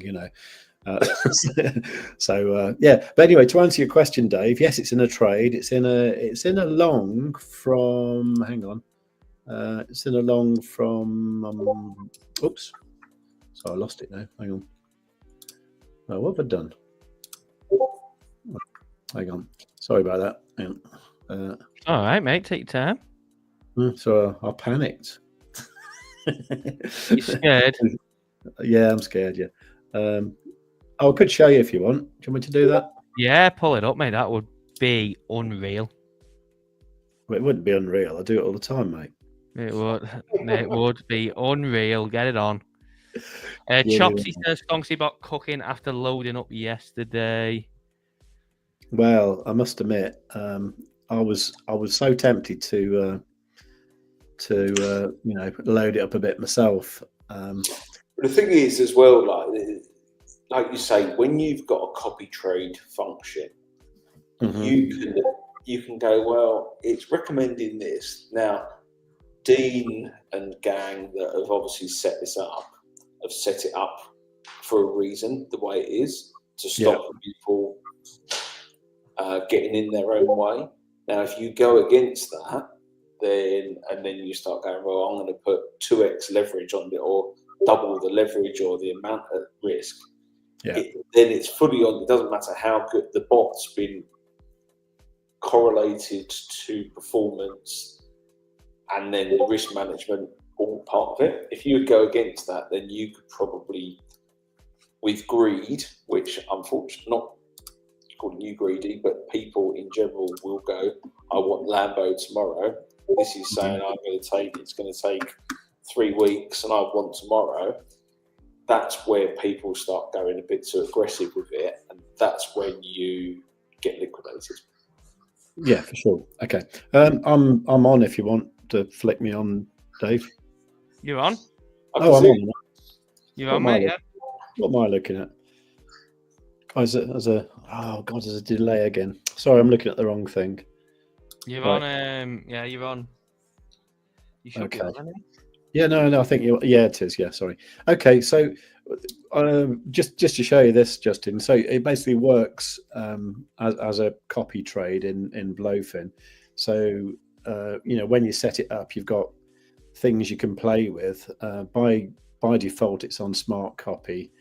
You can do things like copy the trader's margin mode, and by default the leverage is on 3. That's the smart copy mode. The traditional mode is what I'm using here. So I've whacked it up to 10x because I'm like that. There is the option here to set a take profit and stop loss. Now here you've got a certain range you can use, like 5% to 95%. But that's only when you set the trade up. It's not actually when the trade's running. And you can also set the amount you're using per order here. I've whacked this up to the maximum, and that way it auto compounds. But I've done a video about that to explain what that's all about. Anyway, so consequently, here's the bot running. So you can see it's done a 10x long, and it did that this morning at 2:36 when I was asleep. The entry price was 88,334, which seemed way too high this morning. But obviously now it doesn't seem so high, does it? So that's good. So we're currently 89.96. So now, with my 10x leverage, that's 17.9% in profit, 54 USDT. Now, what I did, Justin, was I set this up on the 2nd of April on the tariff day, which was the most stupid day to set it up, but I did it anyway. And I did it with 250 USDT. So we're up to 353. If I was to close that now, which you can do, if I was to close that now, it would be up, $100, which is pretty good going, I think, actually, from 250 to 350 in 3 weeks. But the thing is, if it's passive and you're not having to do any management yourself, that's kind of what the dream is, right? Yeah, absolutely. Yeah. So just to show you what you can play with here is not a lot really. You've got a close all there. If you just if you think that's pretty good now, I'm going to close it, and then here you've got take profit and stop loss that you can change when the trade is in motion, and you can do things like set your profit loss. By default, if you put something in there, it will come out negative, but you can make that positive. Which you can't do when you set it up, obviously, because it wouldn't make sense. But so you can do all that sort of stuff. So that's all pretty cool. Obviously, I assume you've chucked all the actual trades into a spreadsheet and stuff. And you can see where it enters and exits and what the average. I haven't done it. Yeah, I haven't done it quite that detailed at the moment. In fact, I'm not going to show it now because I always mess it up every time I open that page up. But no, is it because what I trade Bitcoin personally as more of a scalp day trade kind of at the worst. Yeah. So I'm looking to get in and out of positions, basically using high time frame points of interest to then get out, and then looking for a couple of % move. So Okay. what's that, 90 grand? You're looking like a $1,800 kind of price movement. So it's one of those that it depends what the losses are as a percentage of risk. Because what did you say the overall starting balance was? 250. So 250, like, so seeing there, like, you're having a loss of $23, for example. Yeah.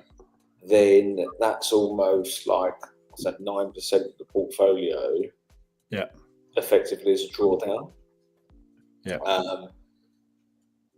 And if you like we are showing it there, and you go bang, bang, bang, win, then bang again. At what point do you go, oh, is that too much? But what's then the upside on it? Okay. What's the average win versus the average loss? I haven't calculated that at the moment, but I mean, you can see here. This is the first trade. This was the 2nd of April. That was probably the worst one because it was actually doing really well. If I'd have closed it manually when Trump was talking that night, I'd have done really well there, but I didn't. So it started off with a few losses, so it was a bit depressing, and then we got some better ones like a 1.5, and then in the more recent ones, we had a good one there, 28.9% gain, and then the recent ones have all been like 3 to 4, 5%. So they've been okay really, and then obviously we've got the current one as well. Yes, so if it was me personally, just looking at it, just so, and again, I'm sure this has been modelled out by Dean and stuff. I would probably look at this and just go, right, what's the average drawdown? What's the average profit? What's the largest profit? What's the largest drawdown as a percentage of the actual portfolio? Because obviously at the moment where if this was sitting at $355,000 of account and you're suddenly getting a 10% drawdown, you're going to go, oh, don't like that very much. So it's just then whether you go, right, I don't know if you can do this in general, whether you can go, right, my maximum drawdown is not a monetary amount, but 5%, say. Yeah, you can do that, yeah. Yeah, and then at least you're limiting the downside. And then, because the thing is, if it works out overall that the risk rewards 1 to 1, 1.3 to 1, whatever it may be, you can then go, well,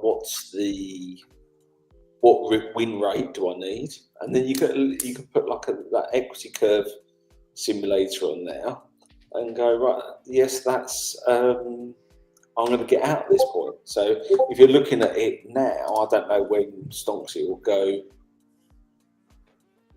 red or whether it will take profit on the particular trade it's at now. But I would be looking personally to be taking profit now, kind of thing, or a bit further up, because obviously you don't want to round trip it. I would just literally look at it from that standpoint and go, right, average high, average drawdown, average profit, biggest drawdown, biggest profit, and then go, right, where does my risk tolerance fit within this? And then you can just put your own, just go, right, the stop loss is maximum of 5% P&L or whatever it may be on every trade. Yeah. Okay. All right. I mean, what we thought of doing, because this was something we discussed yesterday, because we thought if Dave sets up the bot with the same amount of money as I've got, he just leaves it all on default and doesn't mess around with it like I'm doing. Yeah. And then we have a race. Yeah. he's going to be the red car. I'm going to be the blue car. And what's the race from and to? well, Can I then join the race, but I'll trade it manually and see. I thought you'd never ask. I'll trade it manually and see who wins. Yeah, well, yeah, I think I know who will win, but but you have to do it blind. I'm joking. Yeah, but you have to do it blindfold, right? Yeah, that personally, like I say, I don't know for sure. Dean's a smart guy, and the rest of the team that probably put this all together. Yeah, I would just look at the spread, high and low, what the drawdown is, and then look at again, if you've got time to do it, just how many trades has it taken so far? 17. This is the 18th trade. Okay, so it wouldn't take a terribly long time to plot that onto an actual chart. And then you can go, well, actually, if I set my stop loss at whatever it is in general, right, it would have limited the drawdown per trade to this, but also it might have stopped you out of some winning trades where it's had to draw down before reversing. Right. Just to see if it's like what basically happens with it all. That's what I would do, just to kind of have that, like almost back test it to kind of see what it's like. And then I wouldn't actually change anything yet. Yeah. So for me personally, I want to see minimum of probably 50 to 100 trades before I'm looking to actually change any kind of strategy on something. Okay. Just so you've got, because obviously the smaller the data set, even though you might have the information, the deviation, the standard deviation then on the results is then larger. The larger the data set is, the smaller the deviation is, and then you've got the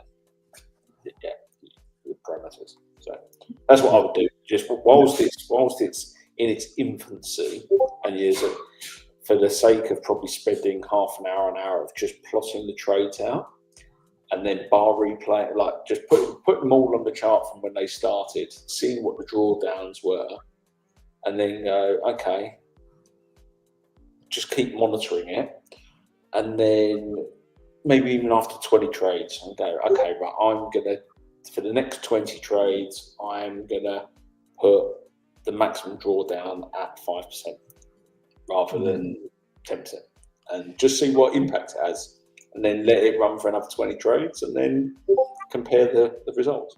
Yeah, I mean, I've got a feeling that that's what Dean's done already. You know, he's basically come up with I very much agree. Yeah, he's come up with the parameters that are in there by default. So basically, you're just following the master trader, and you can tweak extra things here. Just to clarify, by the way, when I say 18 trades, that's what I've experienced since the 2nd of April. This iteration of the bot has been running for about another, I think it was about another 2 weeks before that.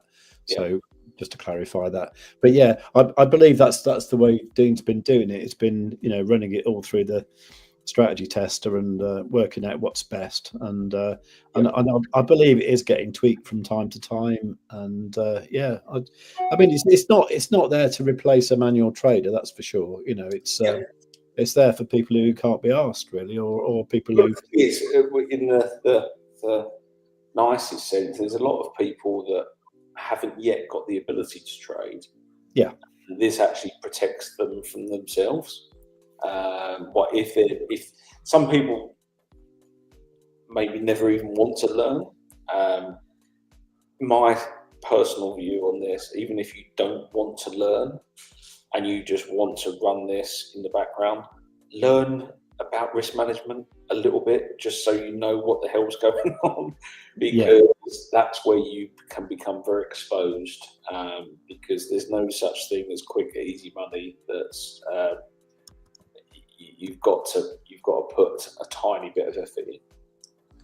Yeah, I mean, I've always said about bots. A lot of people ask me about bots, and I've always said that, I don't think a bot should ever replace like learning to trade. I think you should learn to trade, even if you trade badly, before you even consider using a bot. Because well, because you need to understand the risk factor, and exactly that. At the very, very least, you need to understand risk management, and whatever your exposure, because at the end of the day, you're risking your hard-earned money. If you have zero idea of what's happening, then you should also have zero expectation of what the results are going to be. Yeah, for sure. And also, you probably need to be able to understand exactly what this is all about, because this doesn't look that good, but in actual fact, that's because you're looking back at a long testing period before as well. I mean, this part of the reason I'm doing my experiments with it, and just I've got my $250 and I'm seeing what it'll turn into, and see where it goes from there, really. And it's all good fun. Yeah, cool. On that note, the kids are just home, so I'm going to have to depart, Dave. Yeah, no worries. Well, big thank you for joining, mate. We're at the end of the stream anyway. So, as always, big up Justin for taking his time out of his week to join us on stream. Do make sure you drop a big thumbs up. Do subscribe if you're new. And obviously, if you haven't already, sign up to BLOFIN, links in the description, and you can obviously get 20% off your first month for Stonksy with code BOT20. That link is in the description alongside the code as well. Hop over to the website and sign up on the monthly plan to get that discount. But yeah, that's all from us. Obviously, Save with Crypto as well. Thank you for coming on as usual too. And yeah, first stream as a trio, and that was quite good. Never had 3 people on one stream before, and that was quite fun. Good. It was a nice little mix. So yeah, enjoy the rest of your day. Obviously. Nice one. See you later, everyone. See you later, mate. Bye. See you later.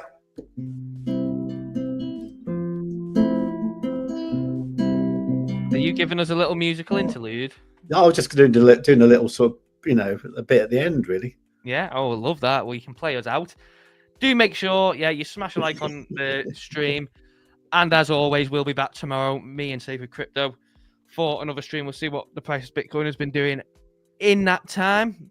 And yeah, in the meantime, keep making those profits. Hopefully you bag some gains on this Bitcoin pump. If not, then you want to come and get the Stonksy bot, because obviously that is in a long and in a nice amount of profit as well.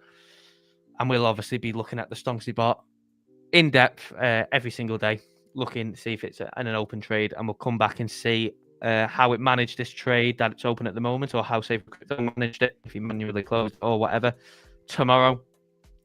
But yeah, that's all from us. Thank you for joining. Enjoy the rest of your day, evening, whatever time it is there, and catch you all then. Bye bye. Do you want to play us out? Nah, it's all right. All right. Take it easy. Bye bye. All right, see you. Bye.